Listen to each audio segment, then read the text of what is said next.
Topic हमने पढ़ा था ज्वालामुखी, अब उसी से मिलता जुलता हम शुरू करेंगे भूकंप। तो अब हमारा आज का टॉपिक क्या है? भूकंप। सबसे पहली बात तो ये कि भूकंप होता क्या है। तो भूकंप क्या है? आंतरिक और बाह्य कारकों से भूपटल में उत्पन्न कंपन। ये ज्योग्राफी की लैंग्वेज से हम समझते हैं। तो जनरली भूकंप नाम सबने सुना है। तो राघव बताएगा। बताओ राघव, भूकंप क्या होता है? जब पृथ्वी हिलती है या वोल्केनो फटता है वो भूकंप कहलाता है। जब पृथ्वी हिलती है तो भूकंप कहलाता है। ये हमने बना दी पृथ्वी। क्या बना दी? पृथ्वी। अभी बताओ, ये पूरी की पूरी पृथ्वी ऐसे हिलेगी कि कोई इसका हिस्सा हिलेगा? हिस्सा। हाँ, तो देखो जैसे ये यहाँ से हो सकता है इतना भाग हिले, इतना भाग हिले, ये पूरा इतना भाग हिले, है ना? हाँ। तो इसका मतलब हम इसको समझेंगे भूकंप क्या है। जो ये लैंग्वेज लिखी है इसमें हमें क्या याद रखना है? इसमें ये याद रखना है आंतरिक और बाह्य दोनों कारकों से भूकंप आता है। ठीक है, अब समझते हैं भूकंप है क्या। पृथ्वी के अंदर क्या है? चट्टाने हैं। हाँ। पृथ्वी की गहराई में जाएंगे तो क्या मिलेगा? चट्टाने मिलेंगी। तो ये चट्टाने बताओ हिलती हैं कि एक ही जगह रहती हैं? हिलती हैं। भूकंप में हिलेगी, उससे पहले इनमें होती है स्थितिज ऊर्जा। स्थितिज ऊर्जा, जब कोई चीज स्थिर होती है, जैसे मेरे हाथ में ये डस्टर है, ये एक जगह है या फिर हिल रहा है? एक जगह। तो इस टाइम इसमें कौन सी एनर्जी है? स्थितिज। और अब ये मैंने गिरा दिया, अब गतिज। तो जब चट्टाने स्थिर होती हैं तो उनमें कौन सी ऊर्जा होती है? स्थितिज ऊर्जा। जब इनकी स्थितिज ऊर्जा बढ़ जाती है तो ये हिलेंगी, और हिलेंगी तो जो ये स्थितिज ऊर्जा थी ये किसमें बदलेगी? गतिज ऊर्जा में। ऊर्जा का नाम याद ना भी रहे तो कोई दिक्कत नहीं है, लेकिन फिर हम समझ लेंगे कोई चीज स्थिर होती है तो उसमें स्थितिज ऊर्जा, और जैसे ही वो गति करेगी तो गतिज ऊर्जा। तो हमें ये याद रखना है कि भूकंप में स्थितिज ऊर्जा गतिज ऊर्जा में बदलती है। अब जब ये बदल के आगे जाएगी तो किस रूप में जाएगी? तरंग रूप में। तरंग रूप में। इसका मतलब क्या है? जब भूकंप में पृथ्वी हिलती है तो वो किसके कारण हिलती है? तरंगों के कारण। किसके कारण हिलती है? तरंगों के कारण। तो देखो अभी तक हमने क्या क्या पढ़ा? हमने पढ़ा है भूकंप आंतरिक और बाह्य दोनों कारकों से आता है, नंबर एक बात। दूसरी बात जो हमने पढ़ी वो ये पढ़ी स्थितिज ऊर्जा गतिज ऊर्जा में बदलती है, दूसरी बात। तीसरी बात हमने क्या पढ़ी है? भूकंप किस रूप में आता है? तरंगों के रूप में। जो पृथ्वी हिलती है वो किसके कारण हिलती है? तरंगों के कारण। चलो, ये लाइन हमारी क्लियर है। बाह्य और आंतरिक कारकों से भूपटल में उत्पन्न कंपन। जब वो तरंगे पृथ्वी में पहुंचेंगे और पृथ्वी हिलेगी तो वही चीज क्या है? भूकंप है। अब देखो अकस्मात और अंतर्जात बल, ये लाइन हमारे लिए इम्पोर्टेंट है। जब हमने ज्योग्राफी शुरू की थी तो उसमें सबसे पहले दिन हमने पढ़ा था पृथ्वी की सतह पर असमानता उत्पन्न होना। तो उनमें असमानता उत्पन्न होने के दो कारक पढ़े थे, पटल विरूपणी और अकस्मात। तो अकस्मात में जो दो ऑप्शन पढ़े थे वो क्या थे? भूकंप और ज्वालामुखी। ज्वालामुखी हमारा कंप्लीट हो गया और आज हम पढ़ रहे हैं भूकंप। तो इसमें सीधा सा जो क्वेश्चन बनेगा वो क्या बनेगा? भूकंप है तो अकस्मात अंतर्जात बल। दूसरा ऑप्शन दे देंगे पटल विरूपणी अंतर्जात बल। तो इसका सही आंसर क्या होगा? अकस्मात अंतर्जात बल। अकस्मात का मतलब क्या है?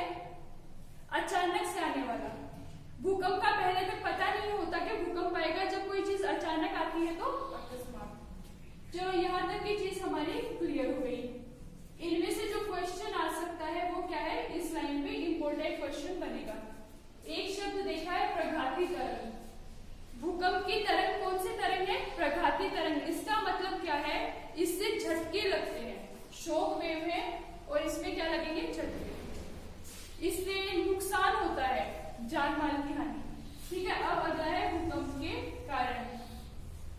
ज्वालामुखी के क्या क्या कारण पढ़े थे हम लोगों ने? पटल, वो प्लेट विवर्तनिकी पढ़ी थी, कमजोर भूभाग का होना पढ़ा था, और जो सबसे इम्पोर्टेंट कारण जो हमने पढ़ा था वो क्या था? पृथ्वी के अंदर तापमान में वृद्धि। जब तापमान बढ़ता है, एनर्जी बढ़ती है, तो वो चट्टानों को पिघला के बाहर निकलती है। तो उसी तरह जो भूकंप का मेन कारण है वो तो क्या है? वही एनर्जी बैलेंस करना है। जो स्थितिज ऊर्जा ज्यादा थी उसको गतिज ऊर्जा में बदलना है। लेकिन इसके जो पॉइंट हम पढ़ेंगे वो देखेंगे भूपटल का संकुचन सिद्धांत। ये बहुत पुराना सिद्धांत है, ज्योग्राफी ऑप्शनल के हिसाब से इम्पोर्टेंट है। फिर भी एक बार देख लेना, क्योंकि ऐसा ही क्वेश्चन सेकंड ग्रेड में पूछा था, और क्वेश्चन ये था प्रत्यास्थ पुनर्चलन सिद्धांत किसने दिया है। तो इसलिए हमें नीट में भी ये नाम याद रखने हैं। अगर वहां पूछ सकते हैं तो हमें मेंटली प्रिपेयर रहना है।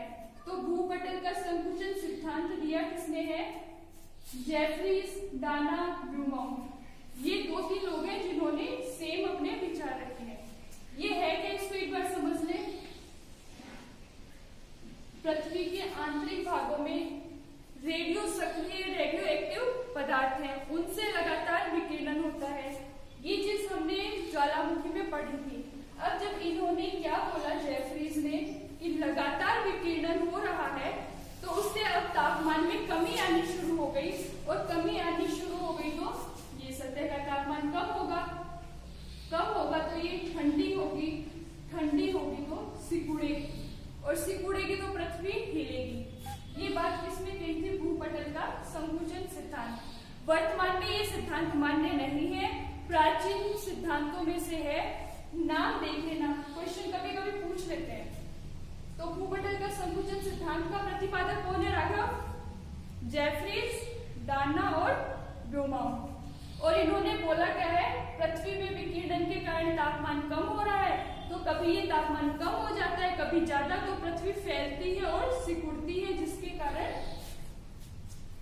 भूकंप आते हैं। ठीक है, ये दूसरा देखेंगे समस्थिति, समायोजन या भू संतुलन के कारण। इसको हम थोड़ा सा समझेंगे।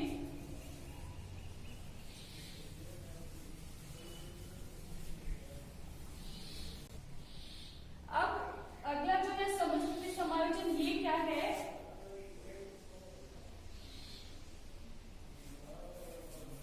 ये हमने बना दिया पर्वत, ये साइड में बना दी हमने घाटी। पृथ्वी पे ये स्थिति है, कहीं पे पर्वत है, कहीं पर घाटी है।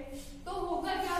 पर्वत का अपरदन होगा, और ये अपरदित पदार्थ नदी के साथ बह के इस घाटी में आएगा, और घाटी में इस जगह इकट्ठा हो जाएगा। तो इसका मतलब तो ये हो गया कि पृथ्वी पे जो इस जगह वजन अधिक था वो इस जगह इकट्ठा हो गया। यहाँ का वजन तो कम हो गया और इस जगह का वजन बढ़ गया।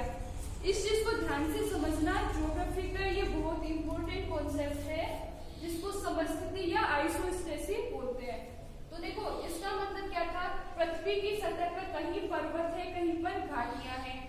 पर्वतों का लगातार अपरदन होता है, तो ये पर्वत यहाँ से कटेगा और घाटी में इकट्ठा होगा ना राघव?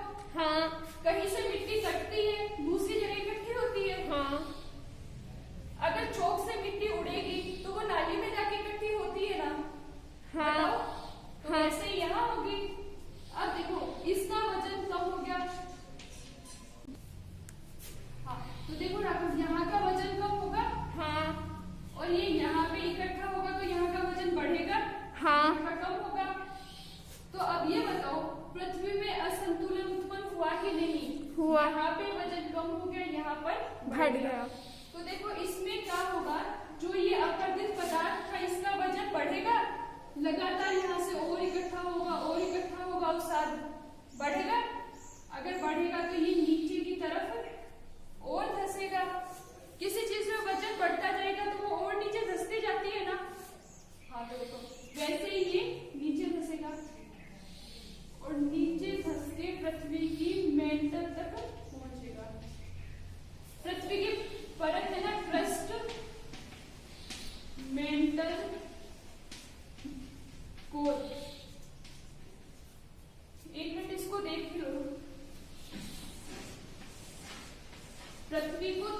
भागों में बांट रखा है। पृथ्वी की जो परत है, पृथ्वी के अंदर जाते हैं तो कितनी परतों में बांट रखा है? 3 में।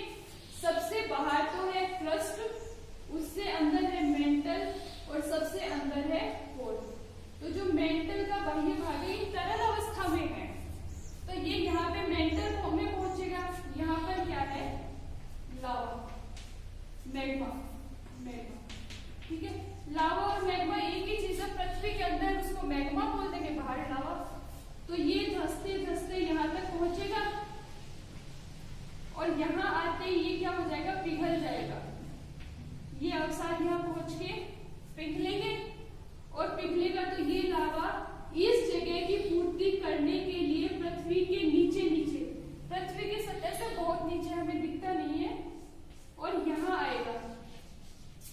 ये यहाँ का लावा कट के और कहाँ पहुंचेगा?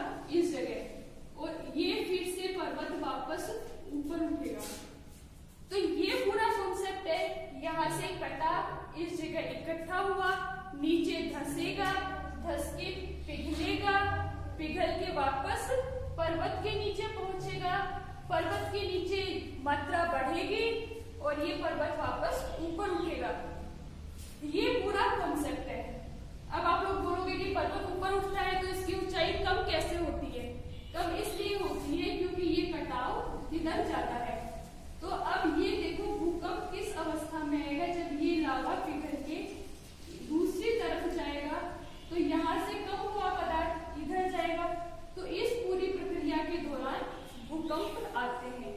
ये कौन बोलता है? समस्थिति समायोजन सिद्धांत। इसी को क्या बोलते हैं? भू संतुलन। इतना क्लियर है?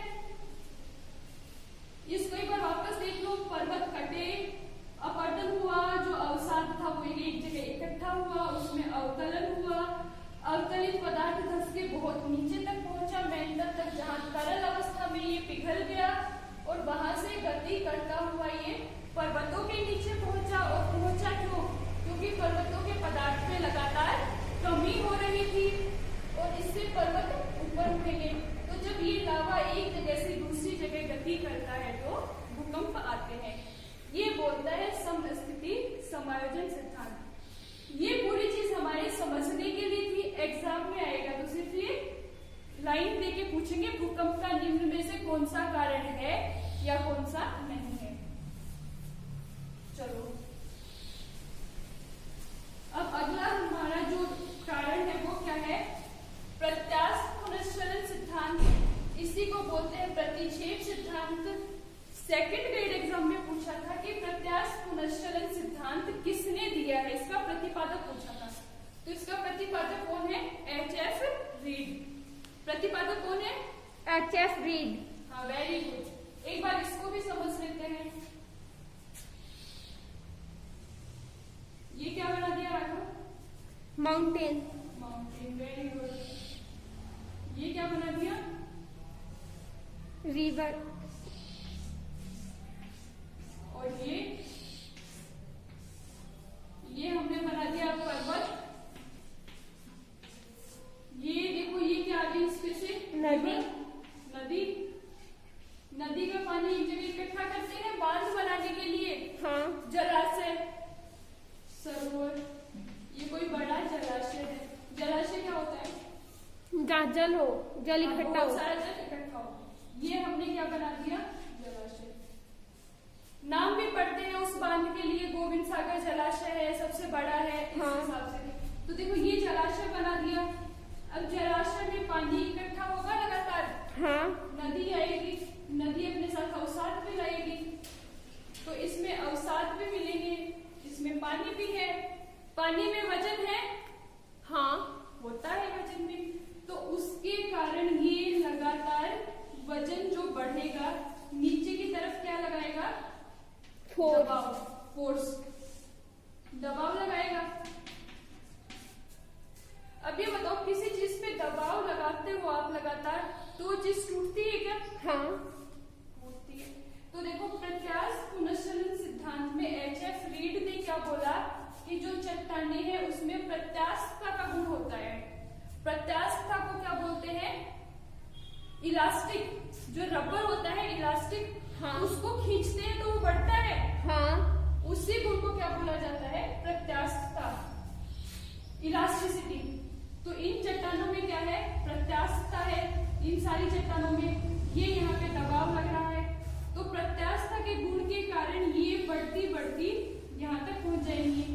भाई रबर को खींचा, रबर बढ़ेगा, तो ये चट्टानें बढ़ते बढ़ते यहाँ तक पहुंची दबाव के कारण। लेकिन एक बात बताओ, बहुत ज्यादा दबाव लगा दोगे तो क्या होगा? टूट जाएगा। टूट जाएगा ना। हाँ। Very good. तो ये चट्टानें हैं, ये भी यहाँ से टूट जाएंगी। टूट गई, टूटने के बाद क्या होता है? और किधर चले जाएंगे? या एक रबर आपने खींचा, चलो गोल रबर था, आपने उसे खींच दिया, हाँ। एक जगह से टूट गया वो, फिर क्या होता है? वो सीधा हो जाता है एकदम। सीधा हो गया, वो छोटा होता है ना। हाँ, फिर वो मुड़ वापस जो बढ़ा था वो वापस छोटा होता है। हाँ। तो जो ये चट्टानें खींचते खींचते इतनी बढ़ गई थी, अब ये टूट गई तो एक बार से दबाव हट गया और ये वापस छोटी होंगी। हाँ, होंगी ना। तो ये चट्टानें टूटने के बाद जब वापस अपनी पहली वाली अवस्था में आने की कोशिश करती हैं, तो ऐसे खिंचा, फिर ये वापस आएंगी, तो पृथ्वी हिलेगी, हाँ। कंपन होगा। हाँ।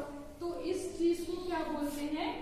ये जो चट्टानें खिंचेगी, टूटेगी और वापस अपनी जगह आने की कोशिश करेगी, तो इस प्रक्रिया में पृथ्वी पे कंपन होता है और उसी को क्या बोलते हैं? भूकंप। ये सिद्धांत किसने दिया था? H.F. रीड। H.F. रीड ने नाम क्या है? प्रत्यास्थ पुनश्चलन सिद्धांत। अब देखो, ये हमने डिटेल से क्यों पढ़ा? ये इसलिए पढ़ा क्योंकि हम पढ़ते हैं भारी जलाशय के कारण और लगातार पानी इकट्ठा होने के कारण भूकंप आते हैं। महाराष्ट्र में कोयना जब बांध बनाया था तो उससे भूकंप आया था। उसका कारण क्या है? ये H.F. रीड वाला प्रत्यास्थ पुनश्चलन सिद्धांत। चलो देखो, अभी तक हम क्या क्या पढ़ चुके हैं? अभी तक हमने सबसे पहले पढ़ा भूकंप होता क्या है। तो भूकंप क्या है? पृथ्वी की चट्टानों में कंपन। इसका कारण क्या है? स्थितिज ऊर्जा गतिज ऊर्जा में बदलेगी और तरंग के रूप में वो एनर्जी आगे बढ़ेगी। अगला जो पॉइंट हमने एग्जाम के लिए इम्पोर्टेंट पढ़ा था वो क्या था? अंतर्जात आकस्मिक बल है भूकंप। एक चीज हमने पढ़ी थी, आंतरिक और बाह्य दोनों कारकों से आता है। उसके बाद में जो हमने पढ़ा भूकंप के कारण, 3 कारण पढ़ चुके। बता दो राघव फटाफट कौन कौन से? प्रत्यास्थ पुनश्चलन सिद्धांत पढ़ा, किसका है? H.F. रीड का। एक हमने जेफरीज, डाना और ब्लूमाउंट का पढ़ा था, कौन सा सिद्धांत?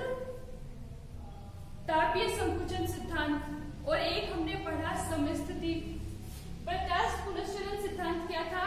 वजन के कारण चट्टानें बढ़ती हैं और जब लगातार दबाव बढ़ता जाएगा तो वो टूट जाएंगी और फिर वापस अपनी अवस्था में आने की कोशिश करेंगी। ठीक है। समस्थिति सिद्धांत में हमने क्या पढ़ा था? जो पर्वत है वो कटेंगे, अवसाद एक जगह इकट्ठा होगा, वो नीचे धंसेगा, फिर पृथ्वी के अंदर तापमान अधिक होने के कारण पिघल करके पर्वतों के नीचे पहुंचेगा गति करते करते, और फिर जब वो लावा पर अपनी इस जगह से नीचे पिघल के दूसरी जगह गति करता है तो पृथ्वी में कंपन उत्पन्न होते हैं। इसका मतलब ये है, देखो पृथ्वी में हम तो सतह पे रह रहे हैं, इसके अंदर अंदर गतियां बहुत गति होती है। कोई पिघली हुई अवस्था में इधर जाती है, कोई इधर जाती है, इसमें बहुत सारी तरंग भी चलती हैं। ये हमने देखा था समस्थिति सिद्धांत। चलो, भूकंप के और कारण क्या है? वलन और घर्षण, ये हम पढ़ चुके। अब आपको आंसर बताना है। कल सुनीता मैडम ने, कृष्ण सर ने आंसर बताए थे और उन्होंने बिल्कुल सही आंसर बताए थे क्वेश्चन के। अब आज हमारा क्वेश्चन है जो वलन या घर्षण है, वलन और घर्षण, ये आपका क्वेश्चन ये है, ये महादेश जनक बलों से उत्पन्न होते हैं या पर्वत निर्माण कार्य। ये टॉपिक हम पढ़ चुके हैं और ये हमारे लिए इम्पोर्टेंट भी है। ये क्वेश्चन आपका क्वेश्चन ये है, वलन और घर्षण का कारण महादेश जनक बल है या फिर पर्वत निर्माणकारी बल। चलो, तो भूकंप का अगला कारण क्या है? वलन या घर्षण। जब पृथ्वी में एक तरफ बल लगेगा तो भी चट्टानें ऊपर नीचे होंगी, उनमें गति होगी। विपरीत दिशा में लगेगा तो भी दरार बनेगी। तो इस क्रिया में भूकंप आएंगे, पृथ्वी में कंपन होगा। अगला कारण क्या है? ज्वालामुखी। जब ज्वालामुखी फटता है कमजोर चट्टानों में से तो भूकंप आएगा, पृथ्वी में कंपन होगा। अगला कारण क्या है? प्लेट विवर्तनिकी। प्लेट विवर्तनिकी हम कल पढ़ चुके हैं। प्लेट किनारे अगर आमने सामने विपरीत दिशा में या आपस में रगड़ खाते हुए गति करते हैं तो तीनों दिशाओं में प्लेट हिल रही है और हिलना ही क्या है? भूकंप है। चलो और कारण, एक आखिरी कारण क्या है? कृत्रिम कारण। कृत्रिम कारण को क्या बोलते हैं? मानव जनित कारण। जब कहीं पे मानव ने बम विस्फोट किया है या फिर ये खनन के लिए जब ये पर्वतों को तोड़ते हैं तो उनसे भूकंप आता है। और तो कई जगह से ये पटरियां गुजरती हैं, इन पर से जब ट्रेन गुजरेगी पटरियों पे से ट्रेन, तो उस टाइम भी हल्का हल्का कंपन महसूस होता है। तो ये क्या है? मानवीय कारणों से उत्पन्न भूकंप। भूकंप के कारण पढ़ चुके हैं, अब हम पढ़ेंगे भूकंप से संबंधित सामान्य शब्दावली। देखो, भूकंप से संबंधित शब्दावली देखनी है, ये नाम हमारे लिए इम्पोर्टेंट है। उससे पहले हम एक चीज देखते हैं, छोटी सी भूकंप की तरंगें। भूकंप तरंगें डिटेल से पढ़ेंगे, ये सिर्फ एक बार नाम याद रखना। भूकंप की तरंगें कितनी हैं? 3। कौन कौन सी? P, S, L तरंग। P तरंग, S तरंग और L तरंग। इनका नाम आएगा, एक तो उसको देख लेंगे और अगले वीडियो में हम इनको डिटेल से समझेंगे। तो भूकंप की कितनी तरंगें हैं? 3 तरंगें हैं, P तरंग, S तरंग और L तरंग। चलो अब हम देखते हैं, सबसे पहला जो शब्द है भूकंप मूल, इसको इंग्लिश में क्या बोलते हैं? फोकस। इसी का दूसरा नाम क्या है? अवकेंद्र या हाइपोसेंटर।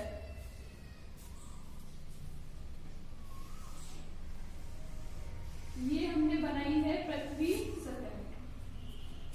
राघव, ये क्या बना दी हमने? पृथ्वी की सतह। पृथ्वी की सतह। तो भूकंप यहाँ पे आता है या फिर यहाँ पे? शुरू कहाँ से होता है ये बताओ? नीचे से। नीचे से, वेरी गुड। जब चट्टानों की एनर्जी जहाँ से रिलीज होंगे तो वहीं से शुरू हो जाएंगी।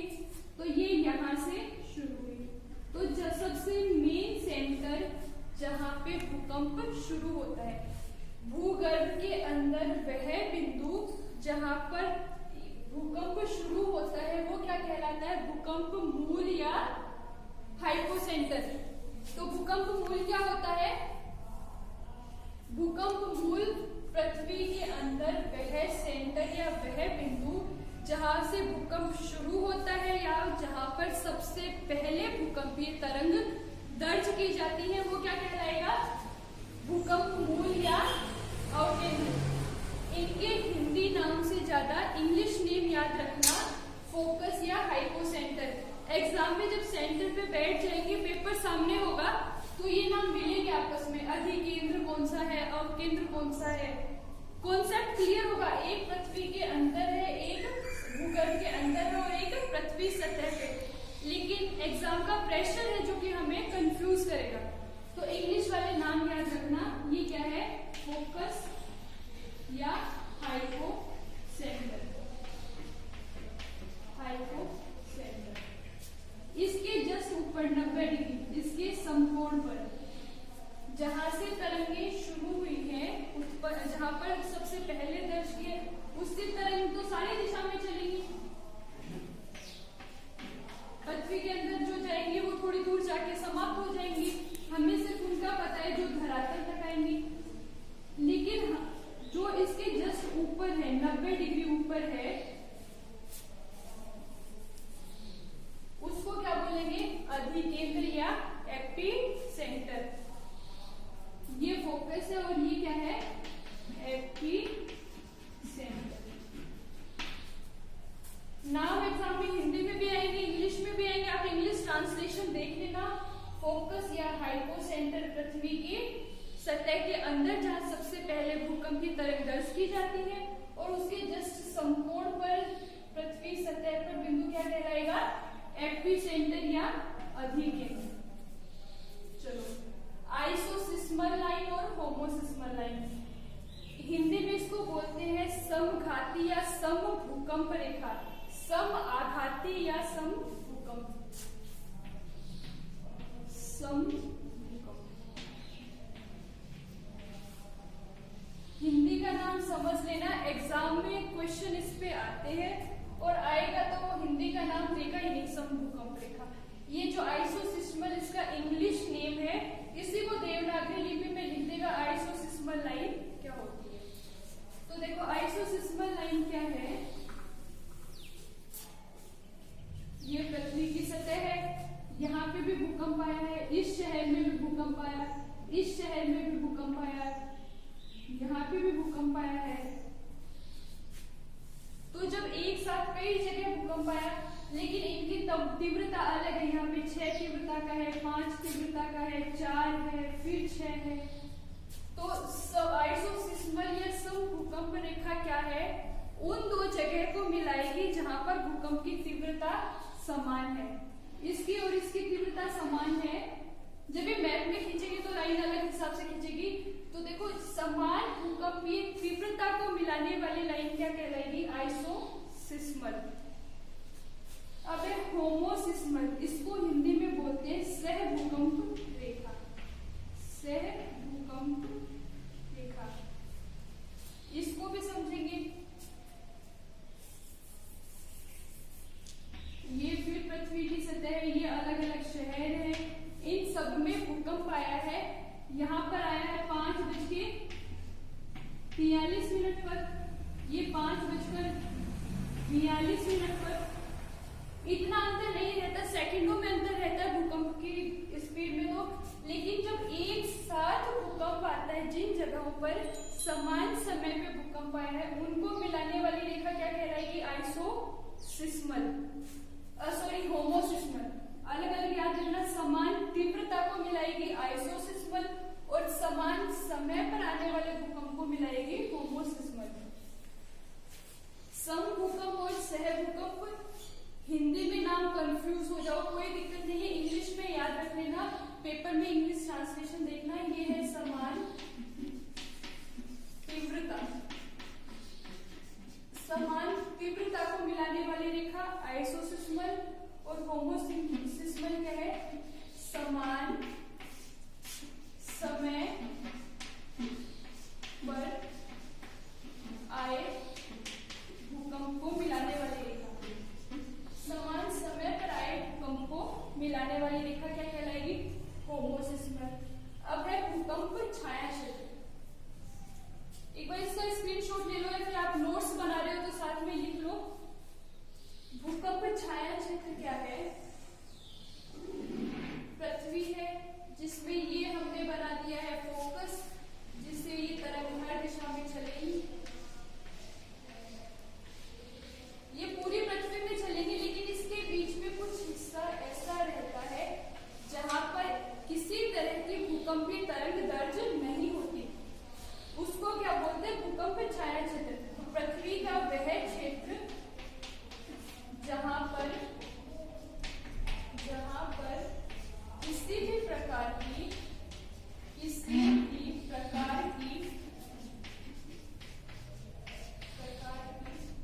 तरंग दर्ज नहीं की जाती, तरंग दर्ज नहीं की जाती, वो क्या कहलाएगा? भूकंप छाया क्षेत्र।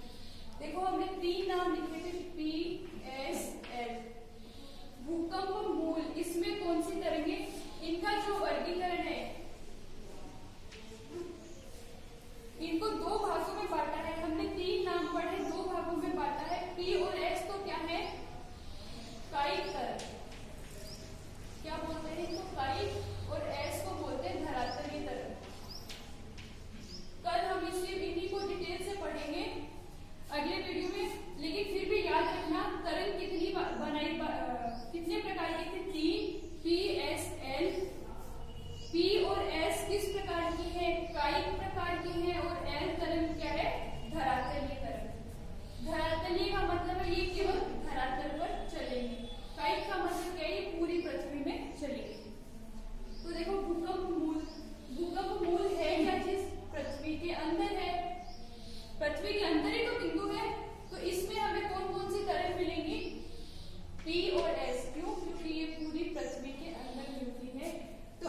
केंद्रीय उद्भेदन में निर्मित स्थलाकृति है। कृष्ण सर ने, सुनीता मैडम ने इसका बिल्कुल सही आंसर दिया था। इसका आंसर क्या है? लावा गार्ड। तो जो आप लोग बताओ, लावा पठार किसमें बनती है? लावा पठार बनती है दरारी उद्भेदन में। और गीजर और धुआं अंतिम स्थल रूप है और जिनके केंद्रीय उद्भेदन और दरारी में इनका उल्लेख नहीं है। हमारा आज का क्वेश्चन है, ये 4 कथन दिए गए हैं और इनमें से असत्य कथन हमें छांटना है। तो पहला कथन क्या है? भूकंप अंतर्जात आकस्मिक बलों का परिणाम है। दूसरा कथन है, भूकंप केवल प्राकृतिक कारणों से आता है। तीसरा ऑप्शन है, भूकंप में प्रत्यास्थ चट्टानों की गतिज ऊर्जा स्थैतिक ऊर्जा में बदलती है। और चौथा ऑप्शन है, भूकंप छाया क्षेत्र में भूकंपीय तरंग दर्ज नहीं की जाती। ये 4 कथन हैं और हमें इनमें से असत्य छांटना है।